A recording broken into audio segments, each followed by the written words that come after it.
So, all I have to say is, wow. Just, wow. I never thought I would really find a book that just wowed me. The Grisha trilogy by Leigh Bardugo was very close, but this one takes the cake, and that is Before Beauty by Brittany Fichter. Fichter, I think. Or Fichter? Could be Fichter. I don't know. Fichter or Fichter. One of the two. But this book is amazing. And I think it's a self-published through Amazon book. I've been trying to find the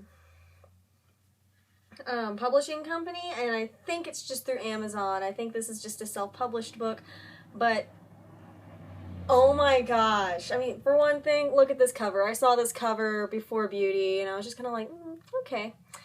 But I started reading this at 2 in the afternoon, pretty much, today. Couldn't put it down. Just could not put it. It's not a long read. It's only it's only 218 pages. It's not a long read at all. It's so quick, but it was amazing. It took me on a journey, and I really loved being taken on that journey. And the magic system was so intricate and detailed, but it revealed itself slowly. The world revealed itself slowly, and I feel like I got a small taste of what this world has to offer. And this is part of a trilogy called Becoming Beauty. And I don't know, like, if she's going to continue this trilogy through, like, this character, the characters in this book, or maybe kind of do a Snow White, Sleeping Beauty, Swamp Princess kind of thing. I don't know how she's going to do that. I think it'd be very interesting if she did that, but if she just decides to follow these characters, that's fine too. But really, though, I'm going to pick up the other book that she has with Little Red Riding Hood. It's not part of this series, and I think the Little Red Riding Hood one is a standalone, but I'm definitely going to pick up that book. I'm definitely going to continue with this series, and I'm definitely going to continue buying things that this author puts forth, because it was just an amazing book. I'm going to give this a 5 out of 5 star rating, because there are very few books that really impress me as much as this one did, and I was so in love with the world. I enjoyed the Belle character, who calls herself Issa instead of Isabel or Belle, and that in itself is a very fun thing, because, you know, it's the generic Beauty and the Beast character, but not the generic nickname. So not even a generic Beauty and the Beast character, because this Belle has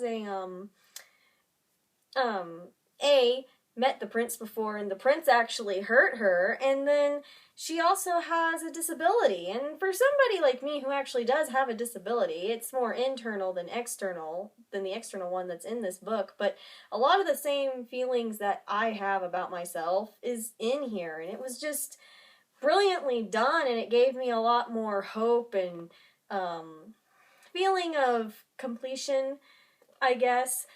Another thing, for any of my YouTube followers and for people who are on my Facebook page, all of my Facebook friends, this author is a Christian author. If you read this book, you will see it. It is in there, and it's like, it's amazing how in there it is. It's so, like, there's such a Christian message in here. The message is actually Christian, and in the About the Author page, it says, she flat out says she goes to church, and she helps out with her church. Yep, going to church.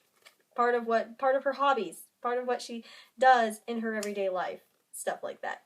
It is mentioned in here, and it's proudly in here, and it has a biblical message that I liked. I really liked the fact that it had a biblical message. That in on itself made me fall in love with the book when I started slowly realizing that it was there. And because I started suspecting, I was just like, wait, but no, I've been I've been deceived by authors before. Nope. It's in there. So that's another thing that just really, really, really got my attention.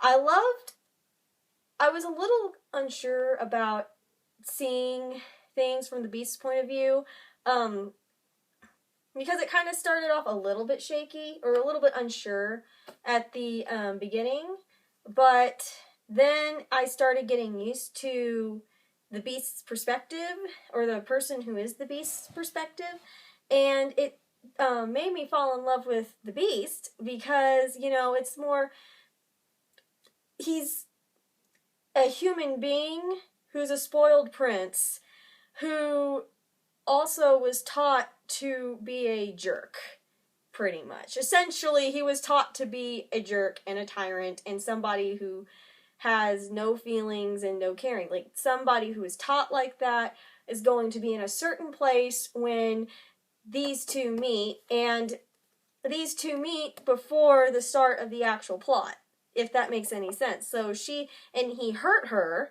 like he actually hurt her in public, humiliated her, everything like that, all the horrible stuff. But it shows how you can heal from this sort of enmity that these two had, because they had enmity. Him more like he was just completely, like, she haunted him. What he did to her haunted him, and he tried so hard to pretend it didn't, but it would always come back to him in like the darkest of moments, and he was just kind of like racked with guilt, and then he would hate her because of that. A complete stranger, because we should all hate complete strangers, and the book dealt with that brilliantly, in my personal opinion, dealt with just how you can go, like, the book dealt with what I like to call soul healing, like healing of your person, healing of how you are and what you are, healing your body, healing your mind, healing your soul, and healing your relationship with God. That's in here. It's in here in a fictional setting, but it is in here, and that really, really impressed me. It was like, I'm not going to compare her to C.S. Lewis, because C.S. Lewis is a different world, but there is definitely something to be said to Christian authors who go their own way and try to not copy the great Christian authors like fantasy authors like C.S. Lewis or J.R.R. Tolkien, who, isn't a Christian author, but a lot of people like to do it. And so it's really impressive to see just where they go, where they come from, and how they kind of morph their craft and morph their world and make it their own, while showing their faith in their world at the same time. And that is impressive. I think Brittany Fichter handled it marvelously, and I really, really, really, really, really can't wait to read any of her other stuff. I'm going to recommend her over and over and over again. I'm going to throw this book at people and say, you need to read this. And I really, really hope you guys pick this book up too. I'm cutting this video short because I don't want to give too much away, because again, this really, really, really is an impressive book, and I don't think I could do it justice explaining the plot. So, without further ado, have fun, have a good night.